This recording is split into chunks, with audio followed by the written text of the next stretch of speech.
Amigos, bienvenidos a un nuevo episodio de Hecho en Moda. Hoy es un día muy especial para nosotros porque tenemos una invitada a la cual tenemos muchos años de conocer, a la que queremos y admiramos muchísimo.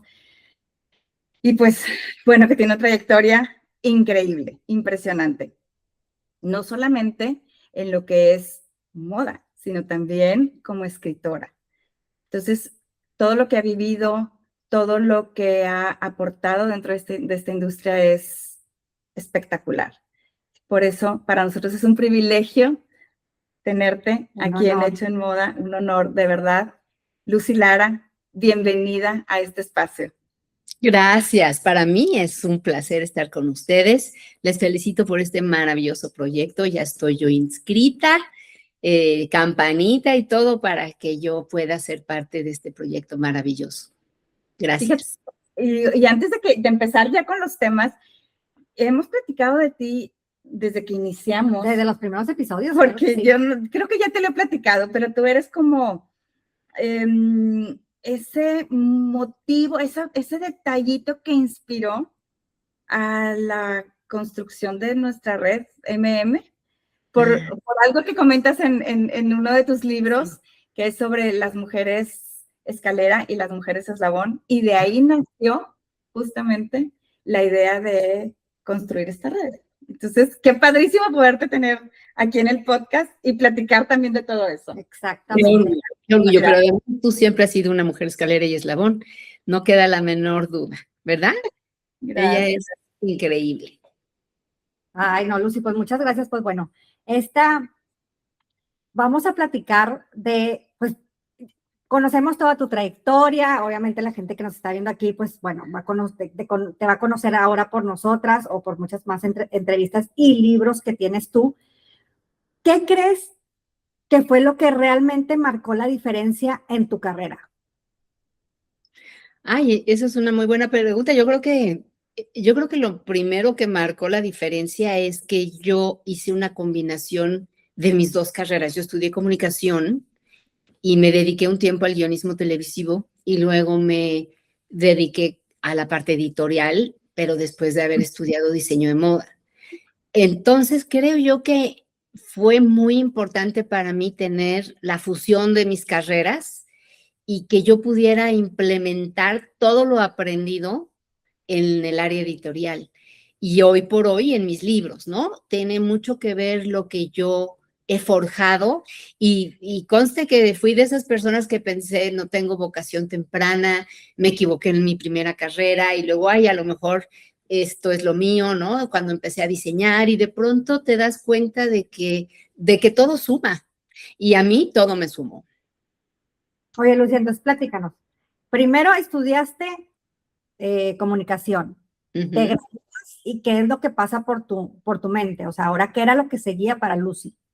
Es que yo me graduó de comunicación y en la Ibero en esa época se usaba que te tenías que especializar en un área y lo que hice fue especializarme en televisión porque a mí lo que me gustaba era el guionismo, ¿no? En realidad lo que me gustaba era escribir y yo creo que hubiese sido muy importante que yo hubiera hecho periodismo, por ejemplo, pero el típico caso que el maestro de periodismo no me gustó y entonces me desanimó y seguí otro. Me hice muy amiga de mi maestro de editorialismo y la parte, sobre todo la parte de guionismo, pues fue fundamental porque el personaje que me dio mi clase de guionismo de televisión, pues hizo que yo me concentrara no solamente en ese subsistema, sino que yo me fuera a trabajar con él.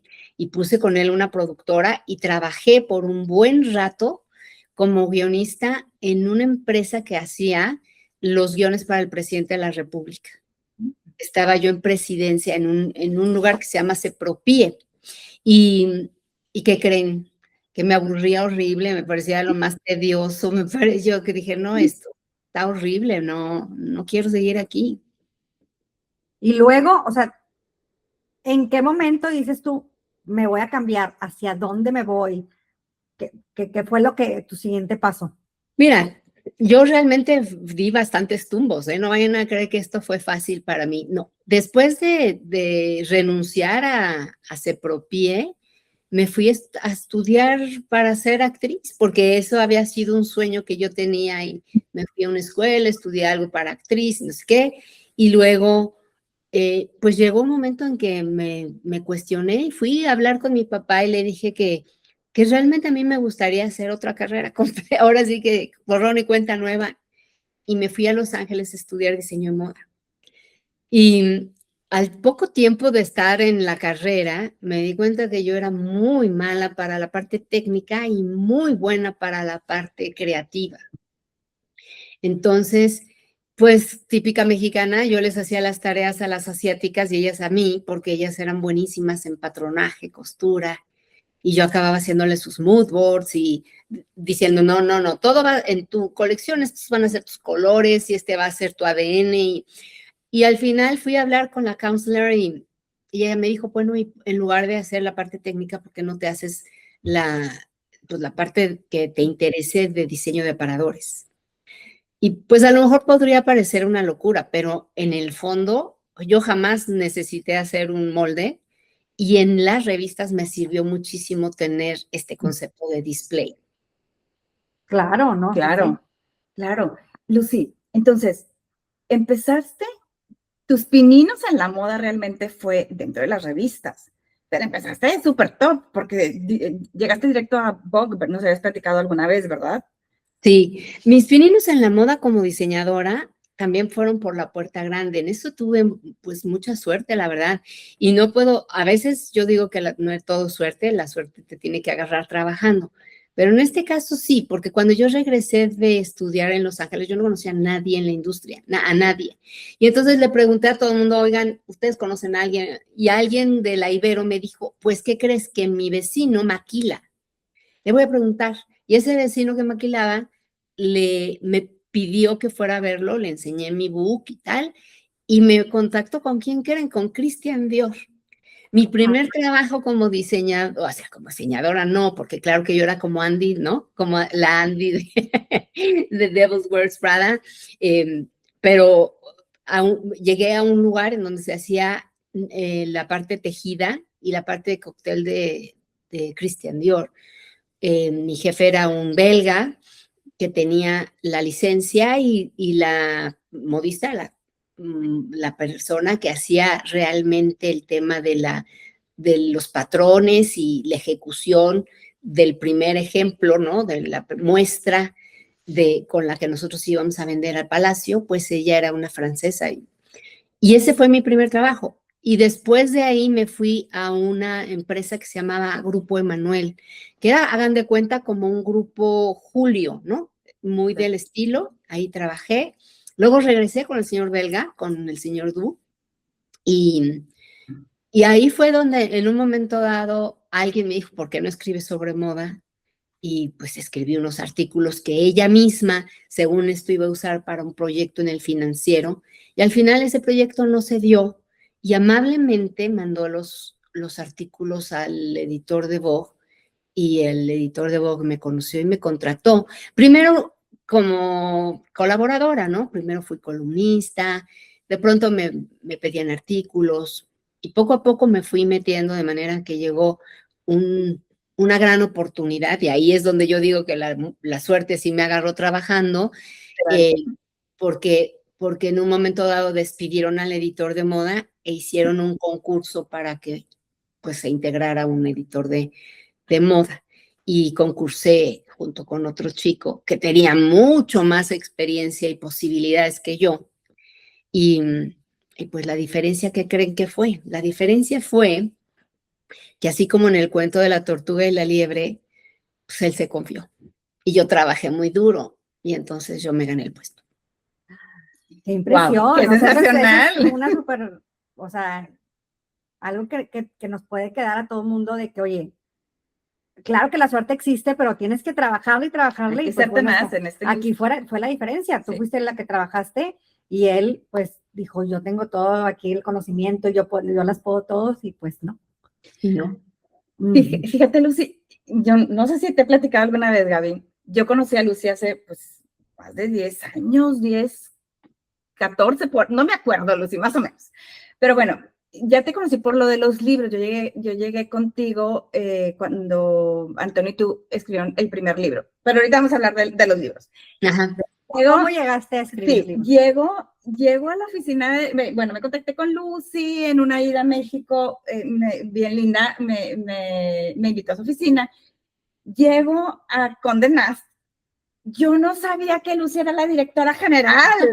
O sea, yo pregunto por Lucy Lara, pero no tenía idea. Ella estaba en cierre, divina, me recibió en su oficina. Me acuerdo perfecto, Lucy, que estabas en cierre del ¿cómo se llama? De la revista. El cierre se llama cuando vas a entregar ya a imprenta. Y me esperas tantito y estoy trabajando y hasta que, a ver, pues, ¿qué puesto tienes? Soy la directora general. Ay, y yo, no tenía idea. No tenía idea. Yo ya tenía varios años de directora en Burgo, y pues la idea de conocer a Lucy fue realmente por su libro, porque siempre pues hemos batallado aquí en México porque pues hay muy poco como libro impreso dentro de la industria de la moda, o sea, específicamente más mexicano, ¿no? Y en aquel entonces, bueno, ese libro, a mí El poder de la ropa fue espectacular. Pero ahorita vamos a platicar de tus libros. Primero, toda esta parte editorial, porque realmente es que Lucy tiene una trayectoria increíble en diferentes revistas a nivel nacional, pues siempre trabajaste en las mejores revistas de moda aquí en México. Lucy, dinos por favor, ¿qué sentías? ¿Cómo era tu responsabilidad de decidir qué se publicaba? Ahorita que es tan difícil, o sea, que sabemos lo difícil que es a qué darle importancia y a qué no dentro de la comunicación. Tú eras la que decidías qué se publicaba y qué no se publicaba. ¿Cómo dar a conocer un diseñador, una marca? O sea, cuéntanos un poquito de esa responsabilidad, ¿cómo la manejaste? Mira, fue una responsabilidad siempre compartida. Yo tuve la suerte de trabajar con muchas personas que formaban parte de mi equipo, y mi equipo para mí siempre fue muy importante en las decisiones. Tanto así que, pues que básicamente una vez que ya sabíamos cuáles eran nuestros objetivos y nuestras metas, íbamos trabajando en el número que estábamos en ese momento produciendo y planificando qué venía en el siguiente y cerrando la revista que ya se iba a la imprenta. Estábamos prácticamente trabajando en 3 números a la vez, pero tienes que confiar en tu equipo, ¿cierto? Por ejemplo, yo reconozco y sin vergüenza lo digo, yo no soy una persona muy apasionada por los artistas y los espectáculos. No es lo mío. Digamos, me gusta una buena película, admiro a ciertos actores, a ciertos músicos y tal, pero no es el mundo que a mí me apasiona. Y siempre tuve una persona muy apasionada en eso. Entonces, es lo que ella o lo que él decía, ¿no? Que iba a ser importante y yo tenía que confiar, pero además eran personas generalmente más jóvenes que yo, muchas veces muy jóvenes. Y esto siempre me trajo mucha frescura, no solamente en mi trabajo y en mi vida personal, hasta en mi look, ¿no? Pero sobre todo y más importante de nada, en una cuestión de trabajo de equipo, porque yo tomaba las decisiones, sí va, no va. A veces me dejaba convencer, a veces para bien y a veces para mal, y ya podemos platicar de algunos errores y algunos aciertos, pero sin duda les digo que no todo era mi decisión. Decisión importante, sí, quién va en la portada, quién está en el puesto tal, ¿no? Pero una vez que yo asignaba que alguien hiciera su parte, yo confiaba plenamente. Y eso es muy importante porque no todo, ni tienes absolutamente la responsabilidad, pero sobre todo no tienes el conocimiento, y hay que reconocer cuando alguien más lo tiene. Y hay que honrarlo y hay que darle su lugar, que tengan su crédito, su espacio y la posibilidad de crecer en su puesto.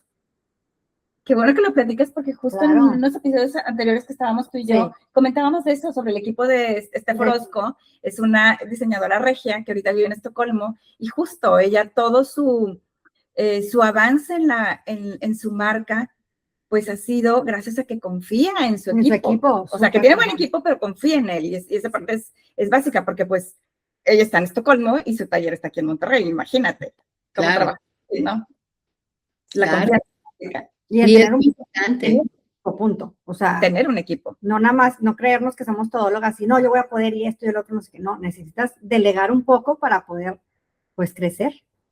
Y saben que necesitas de alguna manera reconocer, ¿no? Yo creo que un equipo se forma de personas tan inteligentes o más que tú, tan capaces o más que tú. Y hay que entender cuáles son tus deficiencias para tratar de complementarlas en un equipo. Eso es lo ideal. Yo les platico, por ejemplo, cuando yo llegué a Glamour, el equipo estaba formado y era un equipo que funcionaba muy bien, pero no funcionó conmigo. Nosotros, cuando yo entré a Glamour, había un cortocircuito, empezando porque ellos no me querían, ellos estaban muy leales con quien se había ido. Y entre esas personas, yo encontré a una chica que escribía espectacularmente bien y que tenía este gusto que yo no, por los espectáculos, las películas, por los conciertos. Esta niña era absolutamente, pues, ¿qué les digo? Talentosa.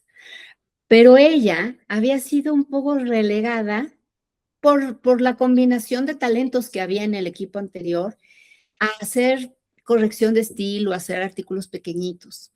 Y yo venía, bueno, yo estuve un tiempo en People en español como editora de moda y belleza, pero venía de un periodismo muy diferente al que se usa en México y detecté inmediatamente que Elsa se llama ella, que Elsa tenía un talento espectacular y que Elsa sería probablemente la que haría todas las portadas de People en español, seguro, porque tenía el talento, el gusto, la pasión y también la posibilidad de expresarlo, ¿no? Y poco a poco la fui jalando a que ella fuera exactamente la que hiciera el artículo principal, si era de un elemento artístico, digamos, si era por una peli, si era por alguien músico, ella lo hacía. Y nunca me decepcionó, todo lo contrario, ella fue absolutamente genial. Y de ser una chica que tenía un espacio pequeñito, terminó siendo la que llevaba la batuta muchas veces de quien estaba en la portada. Wow. Ahorita que platicábamos, mencionaste lo de la película esta de Devil's Wear Prada. Y ahorita está muy de moda, ¿verdad? Porque estamos esperando el estreno de la segunda. Qué sensacional para ella. Elsa, dices que se llamaba, tenerte a ti de jefa. Tú tuviste de jefa a Eva Hughes. ¿Qué significó para ti tener de jefa a alguien tan dominante, tan fuerte dentro de la industria? Pues fíjate que fue interesantísimo, ¿no? Yo creo que yo he crecido mucho por diferentes razones en cada posición y en cada empresa, ¿no? Esta fue mi única vez en Condé Nast y estuve 3 veces en Editorial Televisa y por eso digo mi única vez. Estuve 4 años, casi 5, a lo mejor 5, sí, creo que 5, en Glamour. Y con Eva siendo una mujer, pues sí, una mujer primero con un conocimiento, pero también con una responsabilidad enorme y un compromiso gigantesco. Tanto Eva como Condé Nast tienen una filosofía de mucha presión y siento que me parece que tenían un micromanagement, ¿no? Que todo lo tenían ellos que aprobar y todo había que preguntar y pedir permiso. Y yo venía de un mundo Montessori, ¿saben? Yo venía de un mundo en donde la gente confiaba en mí, en donde hice proyectos prácticamente sola, con el apoyo, pero nunca con la supervisión y los reglazos de nadie, ¿no? Y el caso de Condé Nast es que, pues, es una empresa muy vertical, ¿no? Entonces, el jefe habla con el jefe y tú nunca puedes hablar con el jefe del jefe. Y entonces, no creo que haya sido fácil para nadie, para mí tampoco, especialmente por el contraste, pero siento que yo podía admirar muchísimo a Eva manejando una empresa tan importante, poniéndonos siempre a nosotros en un muy buen lugar. Ella fue muy clara y creo que todo el mundo se le cuadraba porque ella era muy clara en sus convicciones y en sus decisiones y las editoras y editores que trabajábamos ahí teníamos las consignas de seguir siempre siendo the top of the top, ¿no? Entonces, en realidad, fácil no fue, pero muy gratificante trabajar con alguien tan comprometida, tan eficiente, tan entregada y desde luego tan talentosa, muy talentosa y creo, sobre todo creo yo que al impacto de poner a Condenas donde merecía estar, ¿no? Acaba de cerrar Glamour, por ejemplo, Glamour se cerró, el sábado anunciaron que se cerraba Glamour ya digital, que pues había vivido horas extra, porque días y meses, y porque cuando yo era la editora ya se veía pues muy claro que estaban cerrando las grandes Glamour, ¿no? La de UK y la de Estados Unidos, la de España, pues nosotros éramos, pero por alguna razón Glamour México sobrevivió por mucho más tiempo. Y sí, Vogue todavía sigue siendo Vogue y se han reducido muchísimo los espacios del organigrama, ¿no? Los equipos muy pequeños han bajado de puesto, lo que nunca jamás se hubiera imaginado. La que era la directora editorial ya ahora es un nombre diferente y no tiene que ver con director. En fin, y han hecho una reestructura interesante pues para sobrevivir, pero lo cierto es que la época en donde a mí me tocó trabajar con Eva, estábamos todavía en los cuernos de la luna. Y es que realmente para todas las revistas impresas, pues es una época muy difícil por todo este avance digital. Y luego también por eso se comenta que en la película de Devil's Wears Prada, está... Miranda. No, Andy. está... Emily Blunt. Se me fue el nombre, perdón. Emily Blunt, y la otra es Anne Hathaway. ¿Cuál de las tres? O Miranda. Se me olvidó. La de Estados Unidos, ¿cómo se llama? La isla de la casa Anna Wintour. Anna Wintour, perdóname, se me olvidó. La película. Estábamos así como que con todos los personajes. No. Anna Wintour, o sea, es pues, un más o menos, igual a lo que fue Eva Hughes. Pero realmente, o sea, todo este movimiento que están haciendo con la película, con Vogue, con esta Anna Wintour y todos los personajes, es como darle mucho peso a la revista para ver si renace, si sobrevive, ¿qué consideras tú que está sucediendo con todo esto? Porque, pues antes, ¿qué esperanzas de ver a Anna Wintour en una película, claro. En todo esto, en los Oscars, y todo lo que están haciendo ahora, que también están en la portada de Vogue. La revista. Sí, eso, me explico. No, sin duda. A ver, están haciendo de todo, ¿no? Lo que nunca jamás, están haciendo bazares, están haciendo mercaditos, están haciendo cosas que antes jamás, ¿no? Vogue era como que la punta del iceberg, ¿no? Y nosotros los de Glamour, por ejemplo, pues estamos muy en el piso, digamos, tocando tierra, ¿cierto? Pero no, están haciendo todas las estrategias posibles para que sobreviva. Y Anna Wintour es un genio, ¿no? Es un genio, pero es increíble que se haya prestado, para empezar, que se haya prestado a interactuar con lo que ha sido una parodia de quién es ella misma, ¿no? Porque eso se escribió por un asistente que la odió y se hizo millonaria por ese odio que virtió en un libro, ¿no? Lo cual es interesante. Yo soy una de esas personas que tengo un amodio por Anna Wintour, ¿no? La admiro mucho, pero no me cae bien, esa es la verdad. Y le he leído todas las biografías que tiene, y cuando viví yo en Nueva York hubo varios artículos de fondo sobre ella, y se queda corta Miranda, ¿saben? En un sentido.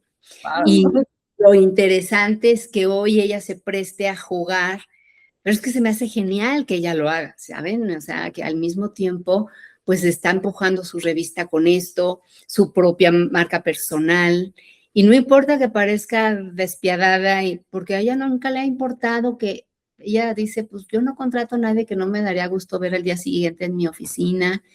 Y sí es cierto que cuando ella traba en el elevador todos se tenían que salir. Wow. Sí, hay muchas Fuerte cosas declaración. ajá, que no, que digo, no me imaginé, dije, ay, es como un tipo de ella, pero no me imaginé que, No, ese tipo de está muy... ¿verdad? Para todos la gente que trabaja con ella, ¿verdad? Y hagan de cuenta que ella, por decirte, Anna Wintour todos sabemos que le fascinan los lentes oscuros, entonces lo que hizo la autora para despistar al enemigo es ponerle las mascadas Hermès, pero en realidad siempre hay un elemento en común y es Anna, es la parodia de Anna. Sí, wow. Y funcionó claramente porque luego la hicieron 20 años después, ¿verdad? La 2. Oye, bueno, antes de continuar, yo te tengo que preguntar, ahorita que estamos hablando también de lo de la película, tú trabajaste en Vogue, trabajaste en Glamour, trabajaste en Harper Bazaar, tú sabes toda esta parte de los shootings para las fotografías. ¿De verdad existían esos closets que nos enseñaban llenos de artículos de diseñador, Sí. que podías llegar y tener todos los, las piezas? ¿De verdad existía todo eso para En Estados Unidos sí existían. Sí existían. Digamos, yo trabajé en revistas en Nueva York muy, pues, no con ese glamour y por supuesto con ese presupuesto ni nada. Pero yo tenía un closet de cosméticos porque yo era la editora de moda y belleza. Entonces, yo sí tenía un closet de cosméticos y con tantos cosméticos, ¿qué hacíamos? Hacíamos una venta, vendíamos los cosméticos muy baratos a nuestro equipo y gente de alrededor de la empresa.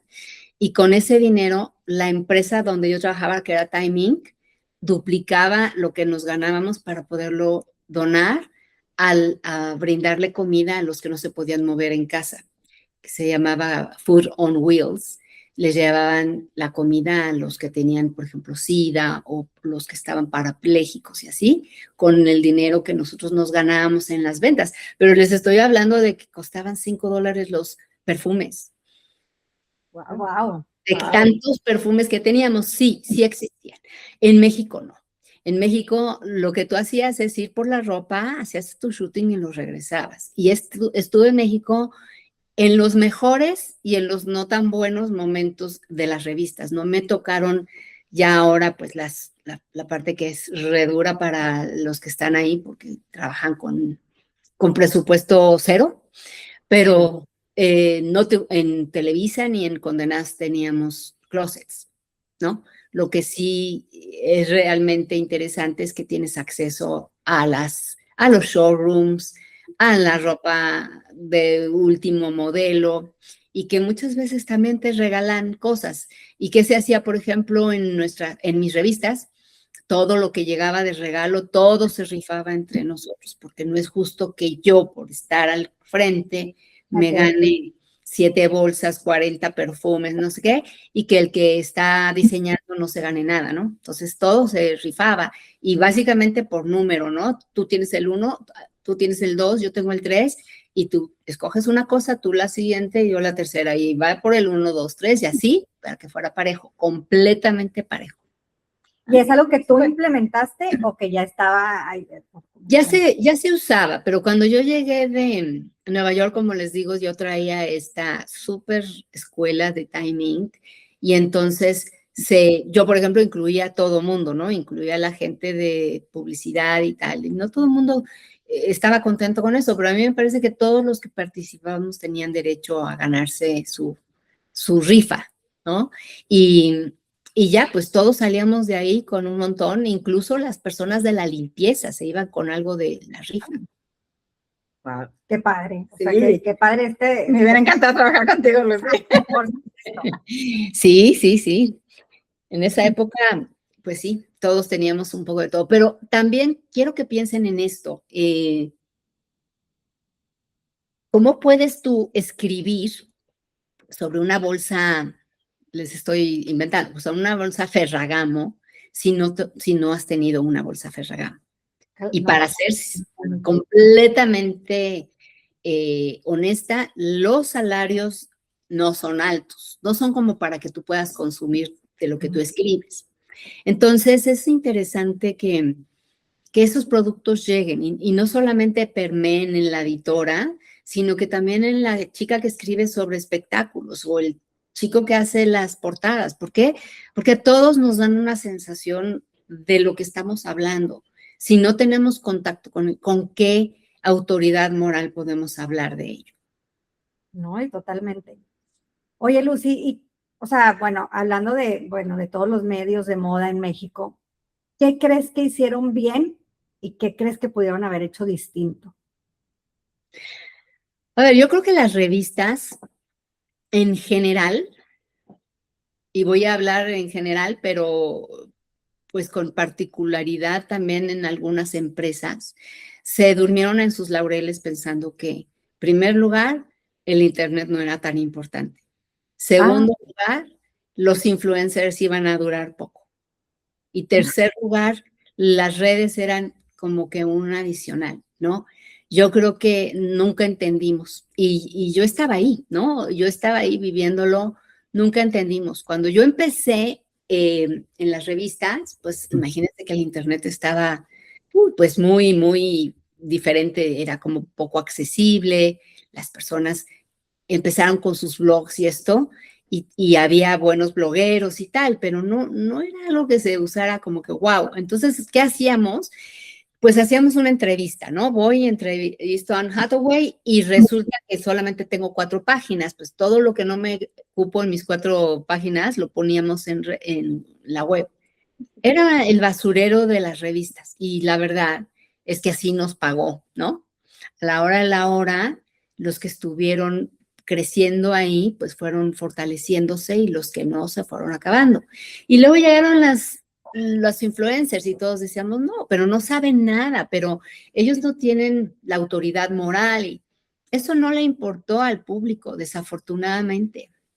Y todavía no le importa, ¿no? Yo creo que hay muchas personas con mucha sabiduría y mucha escuela que están haciendo otras cosas, como PR, ¿no? Haciendo PR, a lo mejor, en lugar de estar escribiendo sobre lo que realmente saben y saben hacer bien. Pero pues hay personas que lo saben comunicar mejor o que tienen un buen look o que son tan disciplinadas y hábiles para las redes que pudieron. Y ese es el problema. Nos dormimos y no todo el mundo tuvo la transición. Hubo otras personas que sí. Yo les cuento, por ejemplo, que cuando yo trabajaba en Condé Nast, había mucha bronca con que tú fueras una marca personal en Condé Nast, ¿no? Por ejemplo, yo como escritora tenía muchos problemas porque escribía libros. La gran parte de mis problemas fueron esos. Y pues no podías hacer tus redes para ti. Las redes tenían que girar en relación a tu revista y por supuesto no podías hacer nada fuera, ¿no? A mí me buscaban mucho para dar conferencias y quizá muy probablemente nada que ver con glamour. Querían conferencias sobre mis libros y eso era un tema complicado. Bueno, pues hubo muchas editoras en Europa y en Estados Unidos que se fortalecieron tanto en redes que terminaron yéndose a sus propias marcas, haciendo su propia marca y dejando la editorial, pues porque era muy limitante lo que podían hacer. Y siempre lo que se hacía en redes era para ganancia de la empresa, no para tu ganancia. Entonces decidieron pues ganar lo que tenían que ganar por su propia cuenta, ¿no? Qué interesante porque creo que no, digo, no sé cómo vaya ahorita, pero creo que esto de los influencers o bloggers o todo, marcas personales, pues no se va a acabar en un corto plazo. Eso a lo mejor se acaba en un futuro, pero me acuerdo de en pandemia o así que fue cuando se hicieron empezó, más fuertes. que se hicieron más fuertes, pues había mucha gente que decía, no van a durar para siempre, no van a durar para siempre. Ok, a lo mejor el influencer en sí de, oye, tú influencer más conocido, te pago, pero salieron muchos chiquititos y que al final de cuentas, pues la gente está metida en las redes sociales. Entonces, no veo como que eso vaya a terminar pronto. Siempre va a salir uno nuevo y otro, o lo que tú hagas, quiero ver qué haces tú, o lo que tú me platicas. Claro, es un poco diferente porque pues tienes que platicar qué haces tu día a día y que si vas al colegio por tus hijos y que si la piñata y que si que le compraste al niño. Y ahí metes como que pues el anuncio, ¿verdad? O lo que sabes. O por ejemplo, ¿cuántos influencers no fueron a la parte esta de Devil Wears Prada 2, que fueron súper criticados de que es que ¿por qué Chuchita tiene que estar ahí y no la escritora de tal? Pues porque estamos en un mundo que de repente dio un shift y ni nos dimos cuenta. Y a ti te tocó vivir todo eso de cambio también en las pasarelas, porque tú comentabas, o sea, antes veías, Claro. y digo, y a mí también me tocó muchas veces, en un principio veíamos a gente como tú, directoras, editoras de moda en primera fila, en las pasarelas, en Fashion Week, y luego veíamos solamente los influencers. ¿Tú cómo viviste el cambio? ¿Cómo te tocó toda esa parte? Y nos tocaba igual, por ejemplo, que nos dieran segunda fila para darle prioridad a las chicas que cubrían en la misma revista, pero las chicas que cubrían redes. Entonces, para que tuvieran una mejor foto las redes y tú como directora te quedas atrás. Muy extraño y definitivamente a mí lo que más me atormenta es que se desaparezcan las revistas y están a poco de desaparecer, pero el tema va más allá, porque fíjense, hoy mismo di una clase, ¿no? Una clase de editorialismo de moda. Y son chicas que pidieron que yo se las diera, que están interesadas, según esto, en editorialismo de moda, y les pregunté, ¿ustedes conocen InStyle? No. ¿Conocen Marie Claire? No. Entonces yo digo, ¿cómo pueden pensar que están interesadas en hacer algo en las revistas si no las compran, no las conocen? Claro, claro, completamente. ¿Y tú es lo que les atrae de la película, pero no las consumen? Entonces, ese es el peor problema, ¿no? Si no las consumen, pues las van a matar. ¿Y qué crees que se puede hacer o que no sé, digo, no sé qué en sí que se puede hacer, pero cómo pudiéramos llegar a salvar, a evitar que desaparezcan? Porque al final de cuentas, o sea, yo me acuerdo de ir por todos los aeropuertos o bueno, a Sanborns, que ahí vendían todas las revistas. Esperar que empezara el mes. Y había unos, o sea, por ejemplo, no sé si él era la que te llevaba mensualmente, pues bueno, a mí me llegaba mensualmente a mi departamento. Y había muchos que tenían suscripciones y que pues te llegaban. Entonces, pues ahí tenías toda la información. Ahora, pues obviamente está la información en redes, pero siento que también la gente que habla ahorita no es en sí de una revista o una editora o así como dices tú, una periodista de moda, pues ni siquiera saben quién. No tienen peso. Ajá. Entonces, ¿qué crees que?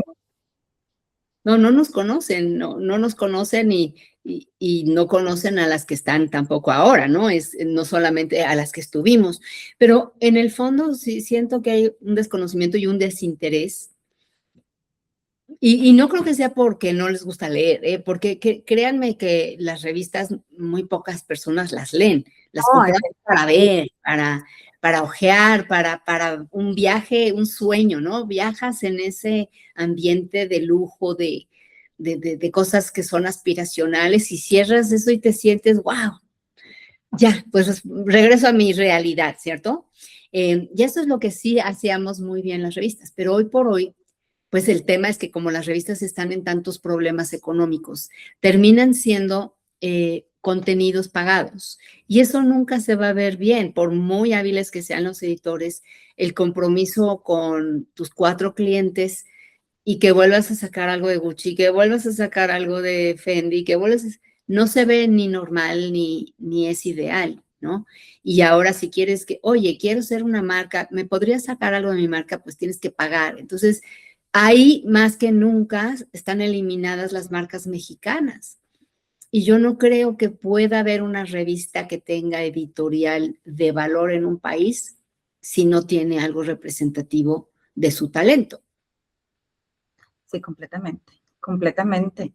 Qué difícil, digo, la verdad es que sí vivimos tiempos muy complicados y también mucho de por qué está creado este tipo de espacios es porque queremos que las nuevas generaciones conozcan a gente de tanta trayectoria como tú, como Beatriz Calles, que también ya la tuvimos, o sea, gente que de verdad ha ayudado a construir esta industria y que tienen todavía mucho que aportar y tienen mucho que enseñarles y tienen mucho con qué poderlas motivar. Por eso de verdad para nosotros es un gusto tenerte aquí. Gracias, chicas. Pues sí, y yo creo que además pues hay que airear estas ideas, ¿no? Porque creo que es una industria, para mi gusto, que no debería de morir. Es como si dijéramos, vamos a dejar de recibir libros porque la gente no quiere leer, sino escuchar audiolibros, por decirlo, ¿no? O ver pelis, o ver Sí, pero los libros tienen un valor y las revistas también. Y lo mejor de las revistas, primero que nada, tiene que ver con que en el papel puedes realmente pasarte 4 horas, 5 horas, ¿no? No es efímero, puedes hacer artículos de fondo y la calidad de las fotografías no las puedes tú hacer, pues, ni de manera representativa, ni de manera permanente en una web.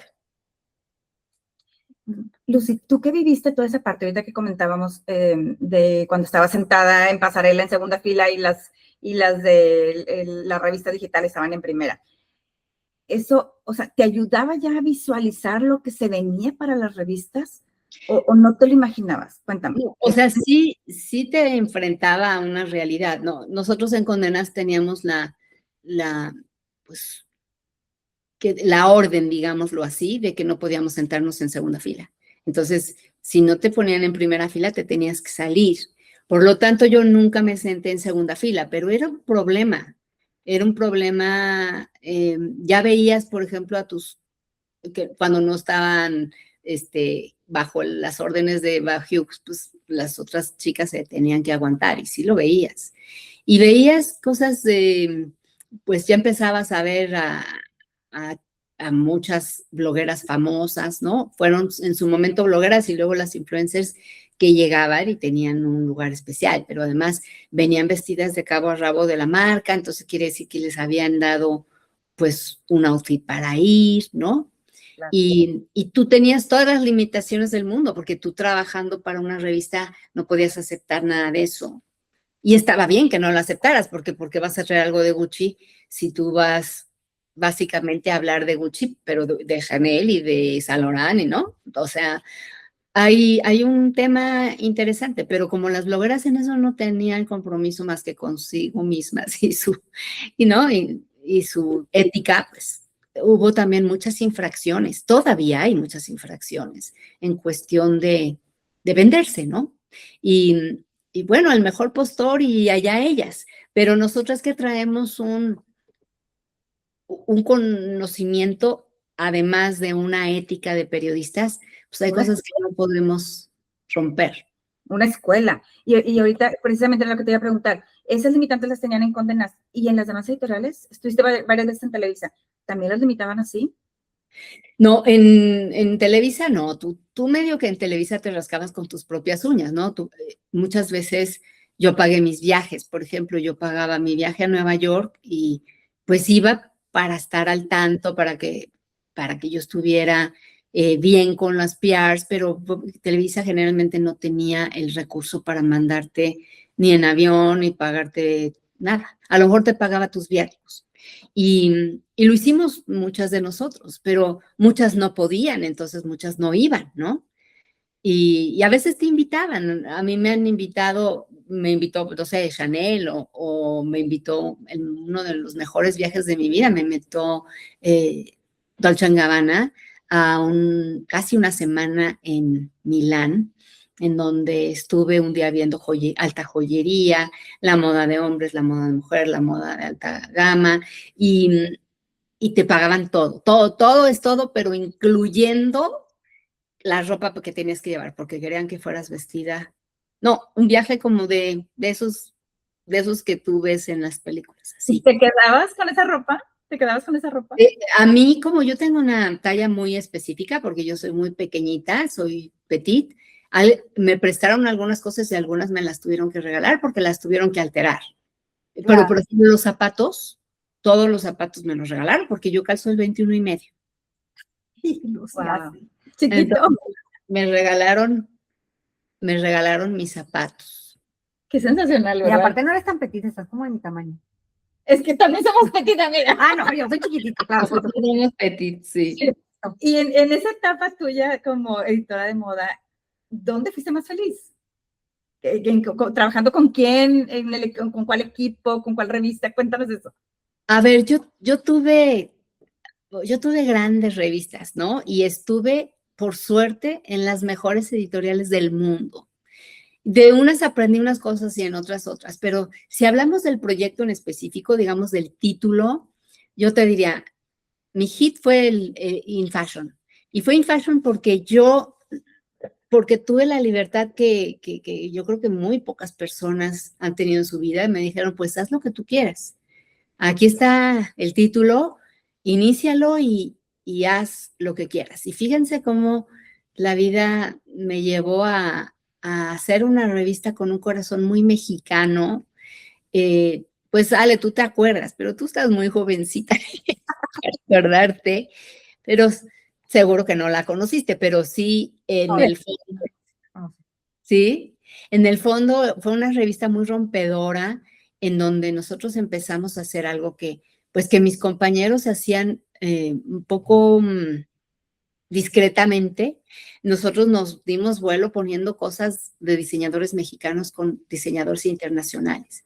Y me acuerdo que en ese momento una de mis jefas me decía, es que te van a reclamar, las marcas te van a reclamar. Nunca, jamás hubo un reclamo porque las hacíamos ver al mismo nivel. No siempre estaban al mismo nivel, pero sí las hacíamos lucir así. Ese fue para mí, yo creo que uno de mis mejores proyectos y más creativos, y además yo venía de un mal divorcio, de una situación complicada, entonces eso me ayudó muchísimo, ¿no? Y la otra fue Harper's Bazaar, que fue mi última revista como editora. Que bueno, ¿quién no sueña es hacer la editora de Harper's Bazaar? Y me la habían ofrecido 2 veces previamente, yo no había podido aceptarla, porque tenía otros compromisos, ¿no? En un momento dado me acababa de cambiar a Glamour, en otro momento dado yo estaba en Televisa, pero tenía otra situación que no podía aceptar, en fin. El caso es que fue un proyecto que pues es la revista más linda de moda, ¿no? Es the top of the top. Si tú haces de alguna manera la categorización y jerarquización de las revistas, Harper's es la número 1 en cuestión de lujo, en cuestión de sofisticación, mucho más que Vogue. Por diferentes razones, pero la primera es porque gráficamente es muy sofisticada, porque le habla a su lectora como de igual a igual, cuando Vogue habla, pues siempre como que, mira, yo soy la Biblia de la moda y a ti te voy a catequizar. Y fue realmente increíble trabajar en ese proyecto.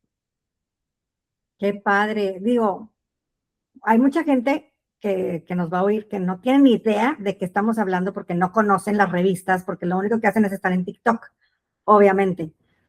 Pero creo que es algo muy, o sea, que debería de seguir y de seguir y de seguir, porque no es lo mismo que tú llegues y digas, oye, voy a poner a esta modelo con esta ropa, combinarlo, así como lo hacías tú, combinándolo con mexicanos y plasmarlo en una imagen para que la gente lo llegue a conocer. O sea, eso es arte 100%, o sea, tanto del como del, o sea, es algo muy impresionante el poder llegar y ver ese tipo de pues ahora se llaman colaboraciones. Antes no teníamos ese término para llamarlo a lo que se llama ahora, ¿verdad? Las colaboraciones. Y no tiene que ser el típico así que, ay, fulanito en colaboración, como alguna vez que hizo la colaboración de Versace con Fendi. No, aquí simplemente es una unión de prendas o de zapatos con joyería, y no tiene que ser en sí como que una colección nueva, simplemente es algo que combina y va, y verlo es muy impresionante. Y qué sensacional que tuviste la oportunidad de tomar esas decisiones de llevar al mismo nivel a una marca mexicana con una marca extranjera global. Tener esa oportunidad. Eso, ¿a quién se le ocurrió? ¿Quién fue de verdad el que dijo, vamos a aprovechar? Eran Antonio y tú, Antonio González de Cosío, ¿verdad? Sí, pero fíjense que estaba muy inspirada. Es que In Fashion nació en Colombia. In Fashion existía en Colombia y a mí, yo siempre admiro mucho la industria de la moda colombiana, siempre tiene mucho que enseñarnos. Y aunque la revista In Fashion, pues, digamos, llegó a México por una circunstancia complicada y rara, digamos, cuando decidieron sacar In Fashion en México, yo me fijé muy bien en que, pues, que la revista colombiana estaba llena de moda colombiana, porque ellos hacen todo lo contrario, ¿no? Ellos hacen mucho más favoritismo para para su propia moda que para los norteamericanos, y con mucha razón, porque están a un muy buen nivel y pues tienen toda una escuela, nos llevan muchas millas de distancia. Entonces, yo quise hacer eso, ¿no? Realmente la inspiración fue Colombia y pues no teníamos necesariamente la misma calidad, ¿vale? Pero sí, muchas veces parchado el vestido atrás, muchas veces retocado, ¿no? Pero ahí íbamos enseñando. Pero no solamente hacíamos eso en la moda,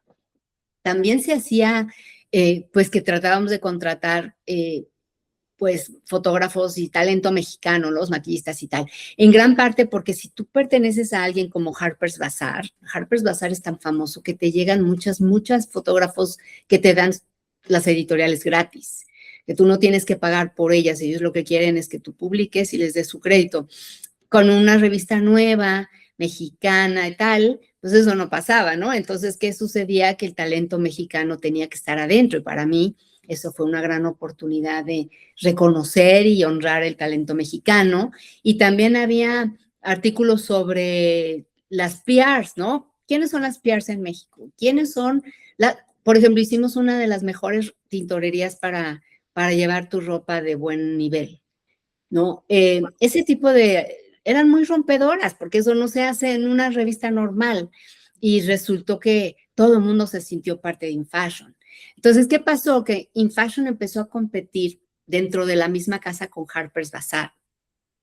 Y no es que nosotros tuviéramos el mismo ADN, todo lo contrario, eran dos ADNs muy identificables y muy sólidos. El tema es que si los anunciantes decían, o me voy a uno o me voy al otro.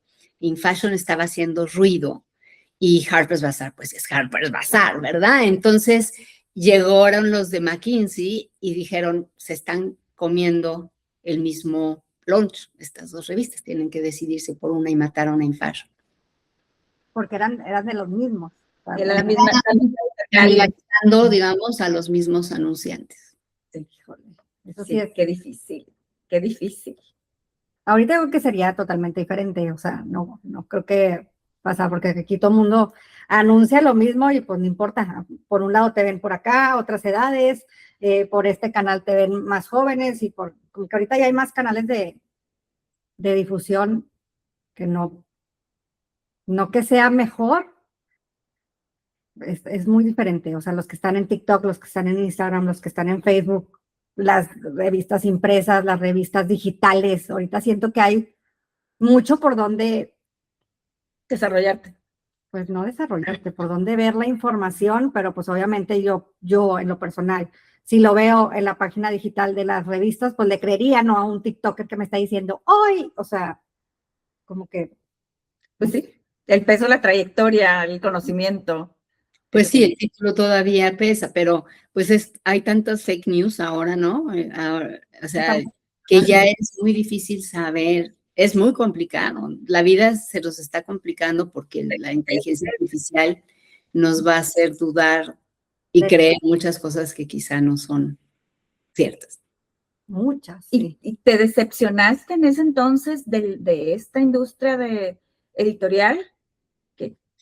Mira, imagínense que para mí esa era una revista que me había salvado la vida, ¿no? O sea, para mí y para mi equipo estábamos muy comprometidos, estábamos finalmente en una circunstancia donde ya estábamos teniendo más anuncios que las revistas a nuestro alrededor, ya teníamos una pues credibilidad y un prestigio y la gente sabía que estábamos haciendo algo diferente. Y hacíamos ruido, tanto ruido que todavía puedes ver en eBay vendiéndose las revistas de InFashion. La gente se las compra. Ya han pasado muchos años desde entonces. Estoy hablando del 2006 hasta el 2010. 20 años. 20 años. Y la gente todavía me presume, de vez en cuando me mandan su colección completa de InFashion, la gente la guarda, en fin. Sí. Pues claro, a mí como que me mataron al marido, ¿no? Hagan de cuenta que me quedé viuda y lo sufrí terrible. Y después de un par de vicisitudes, entre las cuales pensé que iba a perder pues, mi trabajo de editora, porque ya no tenía yo una revista, me ofrecieron Marie Claire y me quedé con Marie Claire. Pero en realidad, pues sí, fue un golpe duro y fue muy difícil para mí adaptarme a Marie Claire. Yo creo que gran parte de las razones por las que me fui a Glamour es porque yo no acabé nunca de caber como editora de Marie Claire, y no, una parte era la fórmula de Marie Claire, que no iba mucho con mi ética, y la otra muy precisa es que yo venía de un duelo, ¿no? Claro. Oye, y ahorita hablando de, bueno, de la clase que tuviste, que es gente que está estudiando periodismo, ahorita la gente que está estudiando periodismo, ¿hacia dónde crees que va? O sea, que, porque antes sabías que si estudiabas periodismo era para hacer entrevistas o para ser editora o para escribir Entre una artículos revista. y todo esto en una revista. Ahora, ¿qué haces? Mira, la gente con la que yo estaba ahorita, no, ellas están estudiando moda. Quieren saber un poco de editorialismo de moda porque lo necesitan saber, ¿sabes? Porque es importante para poder escribir un buen textito, aunque sea en tu Instagram. Pero no, yo he dado clases también en comunicación y en moda, en la Ibero. ¿Y cuál es la proyección? Mira, muchas personas sueñan con ser la persona que tenga 2 millones de followers, ¿no? Sueñan con ser eso. Y, y desafortunadamente nadie ni siquiera puede dar una clase de eso, porque eso es tan personal y tan una cuestión de verdad del azar, ¿no? Pegas o no pegas. De tu nicho también, ¿no? De un nicho, sí, pero Oye, que algo se te haga viral y de que la gente te empiece a ver y ni siquiera les gusta el contenido que estás hablando, pero, ay, mira, me gustó ese video. Follow, like, claro, ¿no? la gente quiere hacer series, pero para Netflix, no, o sea, es que es complicado. En mi época, lo que aspirabas era dar noticias, era a escribir guiones, ¿no? Era hacer publicidad. Bueno, todo esto ha cambiado tanto que la gente también ha tenido transiciones. Pero el problema, yo creo, es que hay millonarios que le han dado a los 2 millones, 5 millones de viewers o lo que sea, por un golpe de suerte. ¿Y eso cómo lo puedes tú mostrar? ¿Cómo lo puedes educar o cómo lo puedes replicar? Es complicadísimo. Sí, no, completamente. Exactamente. Hay un video que se te puede hacer viral que no sabes ni de qué es y otro que habla de lo que tú haces y Exacto, quizás. exacto. Como que ahorita la gente no quiere ver así como que, ay, quiero ver de moda, quiero ver, no, ya están ahí, ay, mira qué chistoso, ay, mira, wow. Pero, por ejemplo, la carrera de periodismo, creo que los que están estudiando ahorita ya son los últimos y ya desaparece la carrera. Es una cosa muy, muy dura porque los vamos a necesitar. Yo no creo que nadie muera con la inteligencia artificial y con las redes ni nada. El tema es cómo sobrevivir, ¿no? Y cómo buscar, cómo no engañar al lector, porque el lector no es tonto, ¿no? Y no puedes engañar al lector con una revista que tiene menos páginas, todo comprado, todo amañado, con 2 personas a cargo de la revista. Pues obviamente ya no es calidad. ¿Cómo vas a competir? Y por otro lado, tú acabas de mencionar algo muy importante. Fíjense lo que les voy a decir. Cuando tú eres directora de una revista, editora, incluso editora de moda, no tienes que ser la directora, puedes ser la editora de moda, ¿no? Y entonces esta editora de moda dice, las 4 diferentes cosas que yo voy a empujar hoy son el volumen en las prendas, el bloque de colores, las faldas de burbuja, o sea, las bubble skirts, y los zapatos puntiagudos. Estoy diciendo 4 tonterías, ¿no? Pero bueno, esas van a ser cosas que las está promulgando. ¿Por qué? Primero, porque las vio. Segundo, porque por su capacidad editorial decide que esas son las que no solamente han salido en varias pasarelas, sino también las que son verdaderamente importantes para un mercado local como el mexicano, ¿no? O sea, conoce su mercado, conoce lo que va a haber, conoce lo que hay en tendencias mundiales, en fin.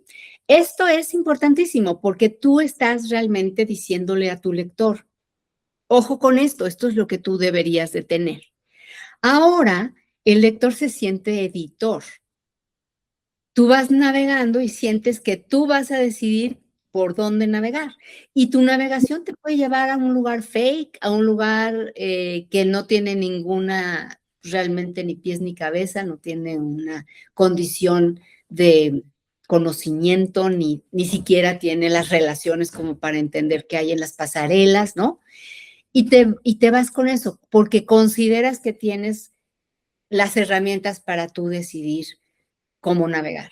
Y lo que hacíamos antes nosotros era ayudarte a navegar por donde tenías que navegar. Con una guía. Sí, Con una guía, pues especializada, pero también una guía ya estudiada, ¿no? a expertos estudiados y que Sí. saben por dónde va. Ahorita, exacto, como dices tú, decidieron que esto y bueno, ándale, eso, póntelo, o vete por ahí, o ay, no, sí está, bueno, creo que en este tema, bueno, en todos los temas es muy complicado. Muy Sí. complicado. Pero a ver, Lucy, cierra en fashion y tú viviste tu duelo junto con Antonio, pero eso te dio pie a poderte reinventar y empezar, pues, a ser escritora de libros. Cuéntanos esa Y parte. esa fue la razón, tienes toda la razón. Mira, cuando yo me fui, me tomé unas vacaciones después de que se terminó en Fashion, todavía no me daban Marie Claire. Me habían dicho, bueno, pues este es el último número de InFashion y InFashion Novias va a durar, les estoy inventando, hasta el 14 de julio, ¿no? Entonces yo me tomé una semana y me fui con Antonio, que ya vivía en España y que era mi editor de moda de InFashion. Y pues a llorar nuestra desventura. Y estaba pensado el viaje pues para pasear, para caminar, realmente para estar juntos en el duelo. Y en un momento dado se me ocurrió decirle, ¿por qué no escribimos un libro? Porque nosotras ya InFashion se había vuelto tan, ¿qué les digo? Tan diferente a una revista como tradicional, que ya éramos muy monotemáticos, ¿no? Por ejemplo, el número X era de Japón, entonces todo tenía que ver con Japón. Otro número era Art Nouveau. Todo tenía que ver con Art Nouveau, gráficamente, la iconografía, a lo mejor los artículos no necesariamente, pero tú entrabas a un mundo completamente Art Nouveau o en un mundo completamente japonés. Tuvimos un mundo muy mexicano, como de las bardas, como la pinta de bardas, ¿no? Y el siguiente número que se había planeado se llamaba El Poder de la Ropa. Bueno, no El Poder de la Ropa necesariamente, pero tenía el concepto de esto, ¿no? Del poder de la ropa. Y entonces yo le dije a Antonio que por qué no hacíamos este libro. Y le dije que se llama El Poder de la Ropa. El nombre lo puse yo, pero estaba relacionado con lo que ya se había planeado para la revista. Y nos sentamos a escribir y realmente ha sido nuestro bestseller para los dos. Es un gran libro, te digo. O sea, yo como directora de escuela, o sea, inmediatamente que escuché que se lanzó ese libro, supe de qué se trataba. O sea, mi primera reacción fue buscarlos porque era algo muy, muy interesante para los estudiantes. O sea, lo que ustedes plasman en ese libro es un enfoque muy diferente de cómo normalmente te enseñan que es la moda. Y además, ¿sabes qué también me llamaba mucho la atención? Era el único libro, por lo menos en aquel entonces, que también hablaba sobre moda masculina. Exacto. Sí, y es un libro bonito, es decir, no porque lo haya hecho yo, pero lo que pasa es que tuvimos la suerte de que trabajamos también con el que era director de arte de InFashion. Entonces él hizo las ilustraciones y formó el libro. El libro se ve muy editorial y hizo unas ilustraciones lindas y nosotros hicimos lo que tenemos que hacer de los textos y la voz de Antonio siempre es muy lúdica, entonces yo traté de estar a ese mismo nivel. Hicimos un libro que es muy fácil, que si tú no estás muy adentrado a la moda te es sencillo y si estás adentrado a la moda te es útil, ¿no? Sí, me acuerdo que cuando iban papás con los hijos a ver si los apoyaban, si no los apoyaban, si entraban a la carrera de moda, si era lo suyo, si no era lo suyo, si valía la pena, bueno, todo eso. Y siempre les recomendaba justo ese libro porque es, o sea, léelo. O sea, si de verdad entiendes esto, comulgas con esta parte, pues la moda sí es lo tuyo, porque luego muchas veces andan bien perdidos, la verdad. Claro, Yo siento que si no saben ni qué. Sí, yo siento que ese libro ayudaba, guiaba, daba como ese caminito. Pero bueno, Lucía, entonces fue El Poder de la Ropa, El Poder de tu Belleza, Imagen, Actitud y Poder, Estilo y Poder, El Poder de Reinventarte, Y el último que hace poco Sí, tiene sacaste. las reglas del poder femenino. Ahí Las- se sacó 10, ¿eh? Se sacó 10 como en mi club de fans. ¿Cómo llegaste a tantos libros? O sea, empezaste con el primero y ¿qué te fue llevando al segundo, al tercero, al cuarto, al quinto, al sexto, y todos los que llevas? Todo, mira, después del poder de la ropa, era difícil porque, bueno, además les voy a confesar algo que es difícil de entender, pero nosotros fuimos bestsellers desde el principio, pero no supimos la suerte que teníamos. Se nos hizo como que, wow, como era nuestra primera vez y todo era tan bonito y tan bueno, pues pensamos que era como normal, ¿saben? No, nunca nos, pues nunca dijimos, wow, cuántas ganancias. Llegaron te llegan las regalías una vez al año y nosotros, ay, pues, ¿qué vamos a hacer con, o sea, hasta que empezaron a llegar los otros libros, porque si ves la diferencia, ¿no? De cómo te va en uno, cómo te va en el otro. Eso es la primera cosa. Y la segunda es que yo decidí hacer un segundo libro sola, porque la dinámica de hacer un libro en conjunto es complicada y más complicado cuando estás en dos diferentes países, dos diferentes horarios, dos diferentes personalidades. Y Antonio sentía que yo era como su madrastra persiguiéndolo por el libro y yo sentía que él era muy difícil, ¿no? Entonces al final decidimos cada quien hacer sus libros. Ya he leído muy bien con los suyos y yo estoy muy contenta con mi labor personal con los libros, pero a mí todavía me costó un poco de trabajo el tema de que me dieran permiso de hacer mi segundo libro, porque ya estaba en Condé Nast, y yo decidí hacer este libro del poder de tu belleza porque había escrito mucho sobre el tema de ser bonita, guapa o atractiva, y sentía que era un mensaje importante, un mensaje que yo escribía siempre en cada revista que trabajaba, que resonaba, pero nunca había tenido la oportunidad de hacerlo desde mi propia voz pues, sin las restricciones que te pone un título, ¿no? No solamente en cuestión de pues, la filosofía y el ADN de la revista, sino también hasta dónde te puedes explayar.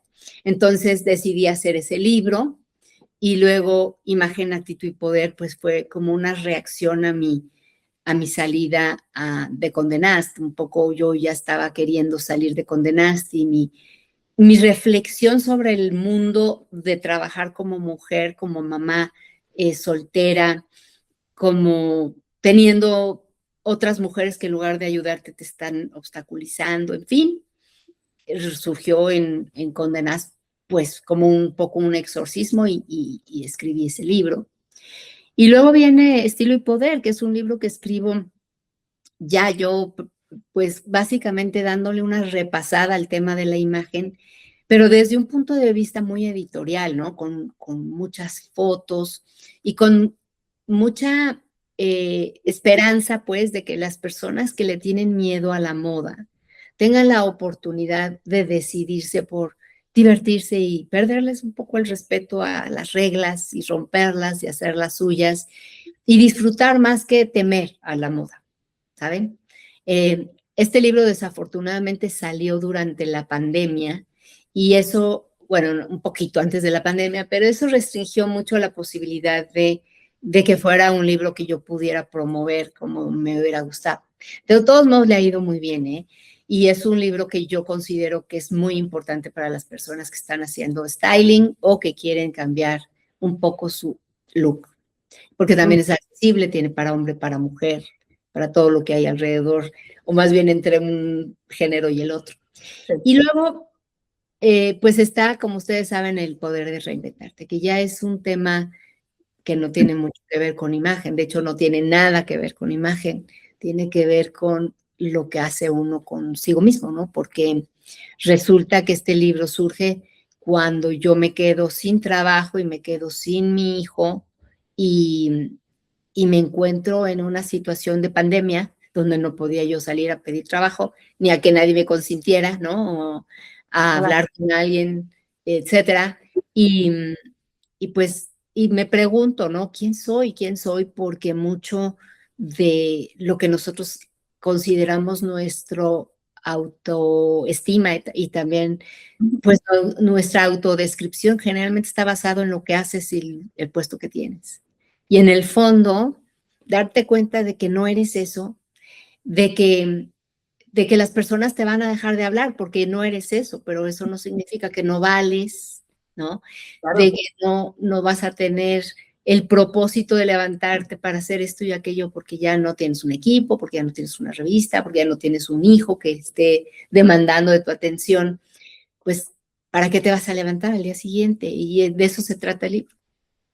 ¿Qué es lo más difícil de reinventarte? O sea, cuando ya tienes toda tu trayectoria, todo lo que estuviste, igual se va tu hijo, etcétera, etcétera. ¿Qué es lo más difícil de decir, oye, ahora voy a hacer esto, mi cambio, etcétera? Yo creo que hacer una pausa y ver lo que has sembrado y entender que lo que está ahí, te guste o no, tú lo sembraste. Y tienes el poder de arrancar, podar, eliminar lo que no te gusta y tienes la segunda oportunidad de sembrar lo que tú quieres. Pero lo más interesante es que la mayor parte de las veces ya no te has cuestionado qué quieres, ¿no? A mí me pasó que de pronto yo decía, ok, pero ¿qué me gustaría hacer, no? ¿Qué me gustaría hacer si ya no cuento hoy por hoy con la posibilidad de pedir un trabajo o que alguien me lo ofrezca o lo que sea, ¿no? No es la última revista que me ofrecieron, a mí me ofrecieron en un momento dado otra revista, pero yo ya estoy en una posición en donde depende para qué o qué quiero hacer con mi vida. Y una de las cosas importantes es que entiendo muy bien que la libertad y la creatividad son parte de mis valores, ¿no? Y eso es un aprendizaje que hay que hacer cuando uno se pregunta, bueno, ¿qué quiero? ¿Con qué valores? No me voy a ir por menos dinero o no lo voy a hacer gratis o no lo voy a hacer para un título que no corresponde a, pues no solamente a mis intereses, también a mi prestigio, en fin, ¿no? Y vas buscando y hay veces que la decisión es eso o nada y tienes que optar por el nada.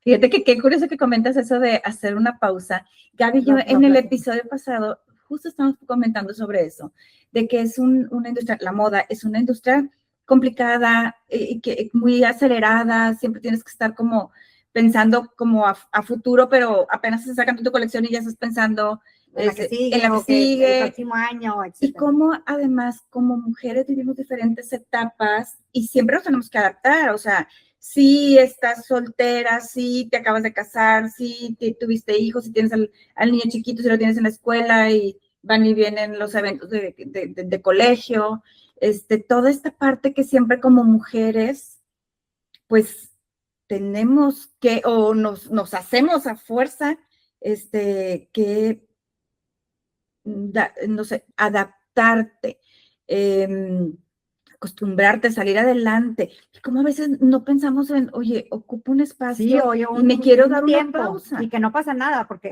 viene como lo que hemos manejado ahorita. O sea, el dar una pausa para reinventarte y ahora sí, vamos, ahora sí, adelante. Ya me tomé una pausa, ya sé lo que quiero, ya me estructuré, ya vámonos para acá. Ya respiré. Ya, porque digo, también el ser mamá, el tener hijos chiquitos, pues te hace tener aparte una perspectiva diferente de, pues de la vida, ¿verdad? Al final de cuentas. De las prioridades. De las prioridades. Que preferimos darle un poquito de más de tiempo de calidad a nuestros hijos y luego decir, pues después voy a tener más tiempo para ahora sí volver a regresar a hacer, por ejemplo, la Gabriela, la diseñadora de modas, pero no pasa nada si te das un respiro. No pasa nada. De eso va mi siguiente libro, porque en realidad el siguiente son las 65 nuevas reglas del poder femenino. Habla de este tipo de conversaciones que las mujeres tendríamos que tener, si no con alguien más, que sería muy bueno, con nosotras mismas, ¿no? De pronto, ok, todo lo que parece que hace una mamá buena es sacrificarse por los demás, ¿no? O sea, darles el primer lugar a todos y el último eres tú. Y eso se lee entre nosotras como, wow, qué súper mamá. Y tú dices, no, o sea, hoy no tuve ni un segundo para mí, qué bien, ¿no? Padrísimo, cuando claro. es absolutamente al revés. Y nos vamos desgastando, nos vamos a veces engordando, a veces deprimiendo, a veces recriminando, otras veces nos cuesta el matrimonio, otras veces nos cuesta la relación con nuestros hijos, nuestros jefes, nuestras mamás, nuestras suegras, y todo tiene que ver con que la verdad estamos exhaustas y no ha sido justo para nadie, pero sobre todo nosotros no nos hemos dado nuestro lugar. Y como eso hay muchas conversaciones en ese libro que justamente abren estos temas que mencionamos, ¿no? Que no tenemos el interés o no tenemos las agallas para de pronto rascarle y ver dónde estamos o por qué es lo que estamos sintiendo, qué preferimos. A veces ni lo sabemos, pues, estamos ya bien dormidas. Claro, Sí. ya vas así como en automático. me Y tengo es que estás hacer tan esto, ocupada esto. y quieres cumplir con todo, que realmente es que nos olvidamos de voltearnos a ver a nosotros. Nos olvidamos y nos olvidamos de otras mujeres que hacen esto por nosotros, ¿no? En este libro viene yo tengo unos hermanos brillantes y esta hermana se ganó un premio, es profesora en la UAM y se ganó un premio y ella en su discurso donde aceptó el premio, dice, primero que nada, me sorprende que yo sea la primera en ganar este premio porque me anteceden muchísimas personas muy valiosas como mujeres que no han sido vistas ni honradas, ¿no? Segundo, quiero decirles a ustedes que yo estoy aquí recibiendo el premio porque no tengo hijos, pero quiero que sepan que ustedes están lidiando con alumnos y docentes y maestros que tienen muchos hijos, que tienen hijos, ¿no? Y que tienen que darle una vida diferente a ese tipo de alumnos y maestras que, pues, que no pueden tener el tiempo que yo he tenido para ganarme esto. Y no se debe de meritar su trabajo, se debe de comprender, pues, que cada Total. quien tiene una situación diferente. Qué fuerte y qué real, y real. wow, que justo lo acabamos de comentar, es que de verdad, Lucy, tú tenías que estar aquí, en este podcast, teníamos que platicar de todo esto, porque siento que es una continuidad en todos estos temas y más valor a todo lo que hemos estado compartiendo, Sí.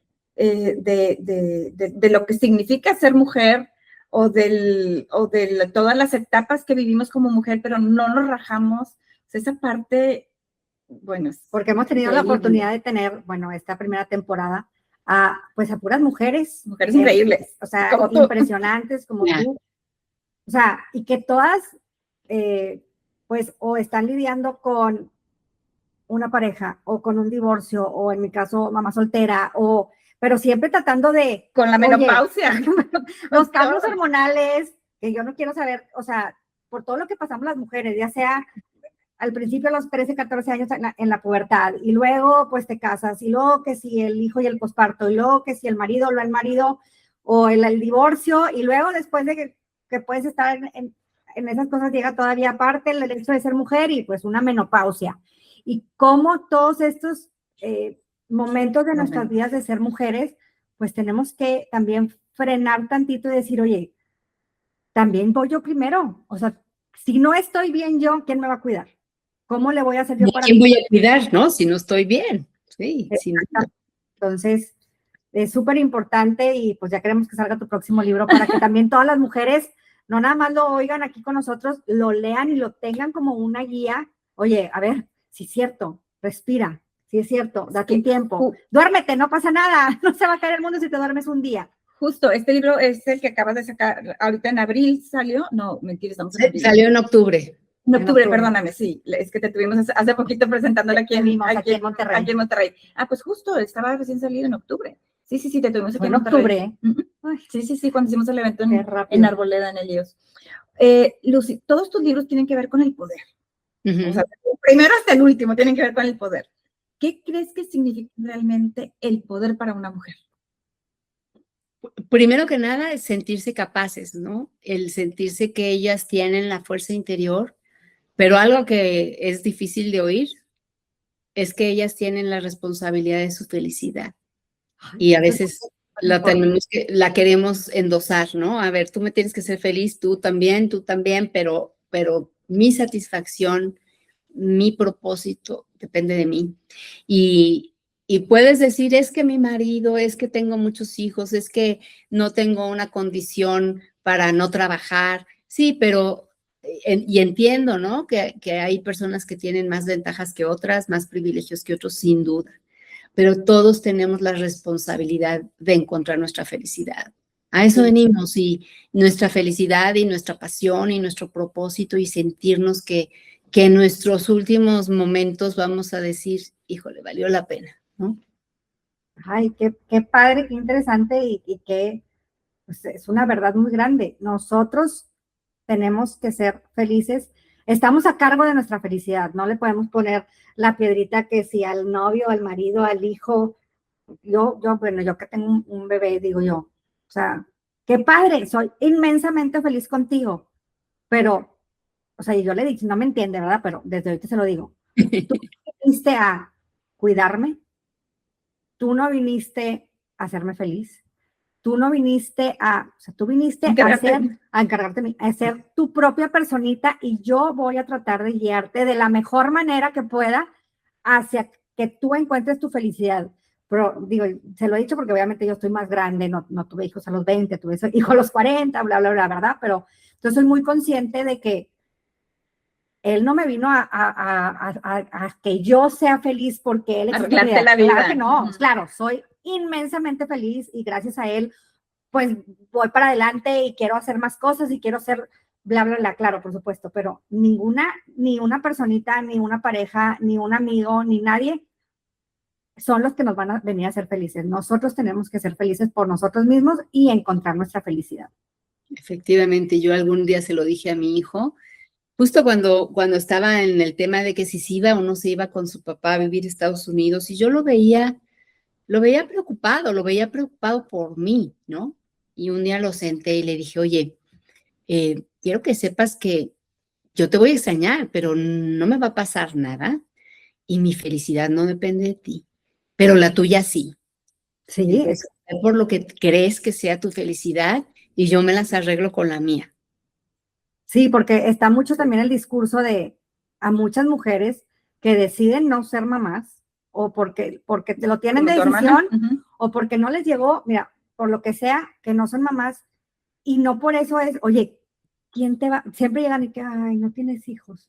Oye, espérate, yo estoy bien, yo soy feliz, ¿y quién te va a cuidar? Pues no vas a tener hijos para que te cuiden. Exacto. O para que no. No, o sea, tú tienes hijos para que ellos sean felices y encuentren su felicidad con lo que les guste, no para que los tengas aquí pegados. Totalmente, totalmente. Sí, eso es parte del tema, ¿no? Lucy, la verdad es que los temas de tus libros dan para muchos. Aquí podemos estar 3 horas platicando de ellos. Y lo importante aquí es que la gente que nos escucha de verdad los compre, los lea, vean lo interesantes que son y que cómo cada uno te deja algo. Yo te comentaba al principio de este episodio, o sea, tu libro era el de Imagen, Actitud y Poder. Fue la primera vez que yo escuché yo también, platicar sobre este tema de las mujeres escalera y las mujeres eslabón. Y de ahí fue el gusanito que a mí, bueno, que se me quedó para luego poder pues iniciar la construcción de la red en la que estamos, Red MM, y después traer este podcast y bueno, todo esto que estoy haciendo. Cuéntame, o sea, ¿qué ha sido para ti todo esto? ¿Por qué nació ese concepto? ¿Cómo te sientes tú, mujer escalera, mujer eslabón? Cuéntame esa vivencia, esa experiencia tuya. Claro que sí. Yo, como les digo, pues llevaba muchos años trabajando en las revistas, y muchos de mis compañeros, de mis colegas, pues eran mujeres, ¿no? Casi todos los jefes que había yo tenido eran hombres, pero de pronto también tuve jefas mujeres, en fin. Y mis colegas, no estoy hablando nada más de mi equipo, de mis colegas, en fin. Pienso que un día que estaba yo, pues dándome el tiempo de considerar nuestra difícil tarea en un mundo que está hecho por y para los hombres, que es el área laboral, de pronto dije, híjole, siento como que este tema del trabajo de una mujer es como el tablero de ese juego de serpientes y escaleras, ¿no? Y de pronto una escalera puede ser vestirte para el puesto que quieres, porque te va a ayudar, eso te va a ayudar, o ser una buena persona con tu equipo, ¿no? te va a ayudar. Si eres un buen elemento en tu equipo, si eres propositiva, si tienes pasión por lo que haces, todas esas son escaleras que tú misma puedes generar. Y también puedes generar un montón de víboras, ¿verdad? De esas que te llevan al cuadrito 1, por ejemplo, el tema de tu inseguridad, de cuando te ofrecen algo, dices, ay, no voy a poder. Creo que yo no tengo los elementos, creo que yo no sé suficiente, creo que yo si no tengo el 150%, mejor ni siquiera me aviento. Eso puede ser una gran serpiente porque te va a frenar. Te va a frenar si te enamoras de tu jefe y te cachan, porque ¿qué crees? Que perdiste toda credibilidad, todo el mundo te va a decir que fuiste su amante y por eso es que llegaste a donde estabas. Y a él lo van a dejar en su puesto y tú vas a salir generalmente del puesto, ¿no? Ese tipo de cosas son serpientes que tú misma puedes generar. Pero la verdad es que yo decía, mis serpientes más importantes han sido otras mujeres, han sido mujeres obstaculizando mi trabajo, mi posibilidad de ser alguien más, de ser alguien mejor. Y dije, ¿y cómo rayos me deshago de esas serpientes? Que además, creo yo, no genero, ¿no?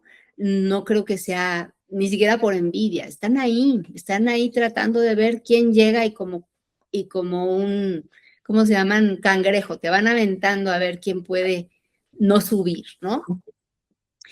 Y se me ocurrió la idea de, yo lo que voy a hacer es, voy a hacer la escalera de otras mujeres. Porque si yo soy una escalera, quiere decir que voy a hacer todo lo contrario de lo que han hecho ellas conmigo. Voy a acceder para que ellas suban a través de mi ayuda, mi consejo, mi apoyo y sobre todo de mi posibilidad de darle seguramente el acceso, ¿no? Y resultó genial, porque en el momento que tú te vuelves una escalera, tomas una estatura que ya no ves a ninguna serpiente. Llega un momento que las serpientes se quedan abajo y tú estás en un nivel diferente. Y esto para mí ha sido el remedio perfecto, porque de verdad que conozco mujeres como ustedes dos, que no tienen que ver con esas mujeres con las que yo me topaba. Y aquellas que se quedaron atrás, abajo, sabrá Dios dónde yo ya no las veo. Y de pronto resulta que tú no eres el acceso directo, ¿no? De pronto alguien te pide ayuda, oye, pues, ¿qué podría yo hacer?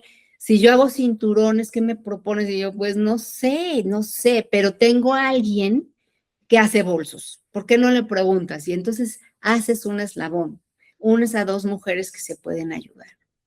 Y esto ha sido realmente para mí un mundo aparte, a partir de que yo escribí este libro y que yo lo he podido platicar y la gente ya dice, yo oigo que la gente dice, yo soy una mujer escalera ya sin saber que yo soy la que dijo eso, ¿saben? No hago más que sentirme orgullosa de que podamos sentirnos, que podemos ayudar a otras mujeres, que no somos enemigas de otras mujeres, que podemos ser mujeres que queremos a otras mujeres. Completamente. Son temas súper interesantes. Sí, completamente. De verdad es que gracias por inspirar, porque gracias a eso, pues estamos trabajando exacto, justo con más mujeres. Para poder llegar a en esta industria acá en el norte, que es tan difícil, para entre todas, o sea, hacer alianzas, hacer vinculaciones, sumar y pues hacer más fuerte esta industria. Gracias, muchas gracias. Me alegra y me alegra que ustedes sean representativas de esa filosofía. Ay, no, pues, oye, Lucy, muchísimas gracias. Si tú volvieras a empezar en esta industria o bueno, todo lo que has vivido, para todas aquellas mujeres que apenas van empezando, o bueno, no nada más mujeres, hombres y demás, ¿qué les compartirías? ¿Qué te hubiera gustado saber cuando tú empezaste? Bueno, lo que yo siempre he valorado mucho son las personas que se preparan para los puestos, que toman el tiempo de aprender dentro del puesto, que tienen la paciencia, pero también la curiosidad de entender de qué va el puesto, cómo crecer en él y no correr, ¿no? Porque los jóvenes ya quieren pasar al siguiente puesto a los 2 meses y ya pasé 2 meses aquí, ¿dónde está el siguiente camino? Y la verdad es que el camino no es ni tan rápido ni tan fácil. Y la otra cosa que yo suelo decir ahora mucho cuando voy a las universidades a hablar de esto, es que hay que tratar de ser diferente. A mí me funcionó muy bien tener 2 carreras. Durante el tiempo que yo estuve, vi a mis colegas y tuve a muchísimas personas en mis equipos que venían o de comunicación o de diseño de moda. Y las que venían de diseño de moda, sabían de moda, tenían el vocabulario, pero no lo sabían expresar. Las de comunicación sabían expresar, pero no sabían el vocabulario, no sabía cómo se hacía una prenda. Para mí fue una gran ventaja tener ambas herramientas. Y esa diferenciación hizo que yo pudiera crecer y probablemente sentirme más cómoda, ¿no?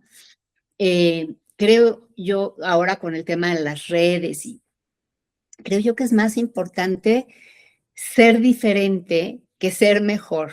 Y yo cuando digo no es que yo me compare y diga, yo escribo mejor que, no. Si tú además de escribir bien como tu colega, sabes, por ejemplo, editar, bravo, porque seguramente tienes mucho más alternativas. Si tú además sabes hacer PR, bravo, porque entonces tienes 2 herramientas que suman y que complementan a un equipo. Wow. Gracias. Gracias de verdad, Lucy.